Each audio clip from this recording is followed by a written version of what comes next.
अस्सलाम वालेकुम everyone, this is इब्तिसाम। और आज मैं जिस वीडियो के साथ आपके सामने हाज़िर हूँ वो वीडियो है महंगाई, इन्फ्लेशन और ऊपर से कॉर्पोरेट टैक्स। वो कॉर्पोरेट टैक्स जो कि अमीरों के ऊपर लगा है, ये हुकूमत का कहना है, और उसका इम्पैक्ट क्या आने लगा है मैं उसको कुछ डिस्कस करूँगा। और क्या एक अजीब सा माहौल बना हुआ है और एक ऐसी सिचुएशन है जिसके अंदर फिलवाक़या अब हर आदमी परेशान नज़र आता है। प्रिटेंड कर रहा होगा कि वो बिल्कुल ठीक है, लेकिन असल में जो बात है वो आप भी जानते हैं और मैं भी जानता हूँ। तो पहले हम बात करते हैं कॉर्पोरेट टैक्स की। तो कॉर्पोरेट टैक्स का 10%, यानी कि अगर कोई कंपनी 100 रुपया कमा रही है तो उसके ऊपर ऑलरेडी वो एक बड़ी अच्छी अमाउंट का टैक्स देती है। अराउंड 40% बैंक्स जो हैं वो पाकिस्तान में टैक्स देते हैं। अब और इसी तरीके से जो बाकी आपकी बड़ी मल्टीनेशनल कंपनीज़ हैं उनका कॉर्पोरेट टैक्स तकरीबन 30-35% के वेरिएबल रेट्स पे चल रहा है। मुख्तलिफ जिस तरह बैंक्स का ज़्यादा है और मल्टीनेशनल का कम है, इसी तरीके से इंडस्ट्री टू इंडस्ट्री भी ये वेरी करती हैं चीज़ें, क्योंकि कुछ जगहों पे रिबेट्स भी मिलती हैं। तो मैं वैसे ओवरऑल आपको बता दूं कि टैक्स ऑलरेडी बहुत हाई है पाकिस्तान के अंदर, और कोई ये परसेप्शन कि हम पाकिस्तानी कौम टैक्स नहीं देते, ये एक बड़ा अब आउटडेटेड सी बात हो चुकी है। पाकिस्तानी कौम बड़ा हैवी किस्म का टैक्स देती है। हम GST 17% दे रहे हैं, जो कि इंतहाई ज़्यादा रेट है। GST का 17% का टैक्स जालमाना टैक्स है। और वो क्यों नहीं है? क्योंकि हमारी इकॉनमी जो है अनडॉक्यूमेंटेड है। हमारे मुल्क में लोग जो जिनको टैक्स देना चाहिए वो टैक्स नहीं देते, तो फिर सब पर एक जैसा रूल लगता है और 17% टैक्स चार्ज होता है। ये जालमाना टैक्स है, लेकिन अनडॉक्यूमेंटेड इकॉनमी की वजह से ये 17% ही रहता है, या हो सकता है कुछ अरसे में अब ज़्यादा भी होना शुरू हो जाए, क्योंकि हालात बड़े ही गंभीर किस्म के चल रहे हैं। तो GST टैक्स है, इनकम टैक्स है, एडवांस टैक्स है, टोल प्लाजे से गुजरते हैं वो टैक्स है, गाड़ी रजिस्टर कराएं वहाँ टैक्स है, आपके बैंक के अगर कोई सर्विसेज आप लेते हैं तो उसको फ़र्ज़ करें डेबिट कार्ड लिया तो उसके ऊपर फेडरल एक्साइज ड्यूटी लग गई। यानी कि टैक्सों की एक बहुत बड़ी भरमार है। और ख़ाली आप अपनी इनकम पे टैक्स नहीं दे रहे, आप इनडायरेक्ट टैक्सेस की सूरत में भी और डायरेक्ट टैक्सेस और की सूरत में भी बहुत हैवी अमाउंट जो है वो टैक्स में दे रहे हैं। मैं मिसाल देता हूँ, जो कि 50,000 रुपया भी मुल्क के अंदर महीने का जो कमा रहा है, यानी कि जो सालाना 6 लाख रुपया भी कमा रहा है, वो भी 2.5% टैक्स दे रहा है। और ये वो बातें जो कि बिल्कुल फैक्ट्स पर मबनी है, इससे कोई डिनाइल नहीं है। तो अब जब आप कॉर्पोरेशंस के ऊपर 10% टैक्स लगाएंगे तो कॉर्पोरेशंस अपने एम्प्लॉयज़ को सबसे पहले क्रंच करेंगी। चलो एम्प्लॉयज़ को भी कर दिया, कोई बात नहीं, वो कोई क्या फ़र्क पड़ता है। इससे पहले भी तो पाकिस्तान के अंदर बहुत सारा जुल्म होता है, कॉर्पोरेशंस एम्प्लॉयज़ के साथ ही करती हैं। लेकिन दोस्तों अब जो जुल्म होने लगा है वो ये होगा कि आपके ऊपर 10% चार्जेस एडिशनल पास ऑन कर दिए जाएंगे, क्योंकि ये जो कॉर्पोरेशन हैं ये भी बड़ी तेज़ हैं। हुकूमत अगर तेज़ है तो ये उससे फिर सवा से रहे हैं। ये लोग ये अपने कॉस्ट ऑफ डूइंग बिजनेस का बहाना बनाकर कीमतें स्ट्रेट अवे बढ़ा देंगे। होगा ये कि जो प्रोडक्शन 100 रुपये में होती थी, ये अब कहेंगे हमारी 110 रुपये में हो रही है। तो अपनी इनकम के ऊपर लगा हुआ एक दफ़ा का टैक्स आपके ऊपर अब हमेशा के लिए लग जाएगा। और ये टैक्स लगाना कि ये अमीरों का टैक्स है, इसको मैं ऐसे निगेट करता हूँ कि क्या ये किसी शख्स पर टैक्स लगा है? फ़र्द पे टैक्स और कॉरपोरेशन या कंपनी पे टैक्स बिल्कुल अलग स्टोरी है। तो अमीर को टैक्स करने के लिए आप ये कह देते कि जिसके पास V8 गाड़ी है हम हर महीने उससे 50,000 रुपया लेंगे। बात करें आप इस तरह का कोई टैक्स लगाएं, ठीक है, जस्टिफाइबल है, ज़बरदस्ती लें। लेकिन जहाँ तक बात है 10% कॉरपोरेशन पर टैक्स लगा कर आप ये कि हमने अमीरों पर टैक्स लगाया, तो ये बहुत बड़ी ज़्यादती है। IT इंडस्ट्री पर आपने टैक्स लगा दिया भाई, जो कि आपको सर्विसेज में बहुत बड़ा एज देती है। आपका करंट अकाउंट डेफिसिट का जो फ़र्क है, जो डेफिसिट है उसको कम करती है, उसको आप टैक्स नेट में ला रहे हैं।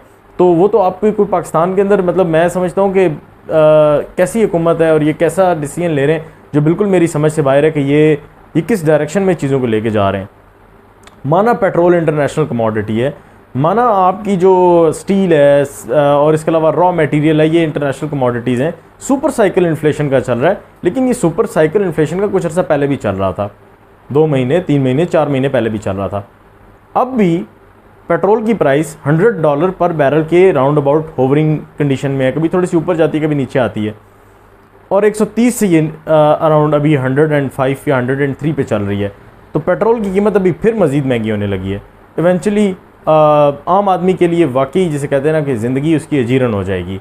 तो टैक्स अगर आप रिड्यूस करते हैं कॉरपोरेशंस पे, या फिर ऐसी इंडस्ट्री जैसे IT की इंडस्ट्री है उसके ऊपर से अगर आप टैक्स एग्जेम्पशन करते हैं, तो फ़ायदा ही फ़ायदा है। आपके मुल्क के अंदर जो है वो डायरेक्ट इन्वेस्टमेंट आती है, फ़ॉरेन डायरेक्ट इन्वेस्टमेंट की सूरत में आपके रिज़र्व्स बेहतर होते हैं, आपके मुल्क के अंदर एक माशी सरगर्मी होती है, उससे जो है लोगों के हालात बेहतर होते हैं, जॉब अपॉर्चुनिटीज़ क्रिएट होती हैं। लेकिन यूनिवर्सिटियों में अब आप सत्तू पिला रहे हैं लोगों को, और आप लस्सी पिला रहे हैं, चाय पे पाबंदी लगा रहे हैं, तो ठीक है, इस डायरेक्शन में फिर अगर मुल्क को लेके चलना है तो तैयार हो जाएं मज़ीद बुरे हालात के लिए। मुश्किल फ़ैसले आप जिनको कह रहे हैं वो ज़ालमाना फ़ैसले, वो मुश्किल फ़ैसले नहीं हैं, क्योंकि मुश्किल फ़ैसला अगर आपने लेने होते तो सबसे पहले आप नॉन डेवलपमेंट बजट के अंदर जो आपके नॉन डेवलपमेंट जो आपके अखराजात हैं, या जो एडिशनल आप गैर ज़रूरी जो तरक्याती स्कीमें उनको आप कट डाउन कर देते सबसे पहले, और नॉन कम्बैट डिफेंस बजट के ऊपर आप बात करते, जो कि 1000 अरब रुपए से ऊपर आपकी ये दोनों चीज़ें बन सकती हैं। तो आम आदमी को रिलीफ देने के लिए ज़ाहिर है, अगर मैं बात करूँ अमीर लोग ही कानून साजी करते हैं। मैं एक किताब पढ़ रहा था, और ख़ाली पाकिस्तान की बात नहीं, अमेरिका के अंदर भी या यूरोप के अंदर भी देखें तो ज़्यादातर अमीर लोग ही पार्लियामेंट्स में जाते हैं, और यही लोग अपने मफादात के लिए, अपने टैक्स बचाने के लिए फ़ैसले करते हैं, और उन फैसलों से आम आदमी की ज़िंदगी पे कोई फ़र्क नहीं पड़ता, अनलेस आम आदमी थोड़ा सा अपने आप को बेहतर कंडीशन में ले जाए, बेहतर तरीके से सोचे, और सोचे कि मैंने किस तरीके से टैक्स से बचना है। इनकम टैक्स से बचने के भी जिस तरह पाकिस्तान में म्यूचुअल फंड्स हैं, इसी तरीके से तरीके हैं। फिर अब जाहिर है उन्होंने अपने लिए एग्ज़िट वे रखे हुए, तो क्यों आपके ऊपर वो एग्ज़िट वे लेना मना नहीं है, बल्कि आप भी लें। मैं तो कहता हूँ अब जहाँ से फ़ायदा मिले ज़रूर आपको फ़ायदा लेना चाहिए।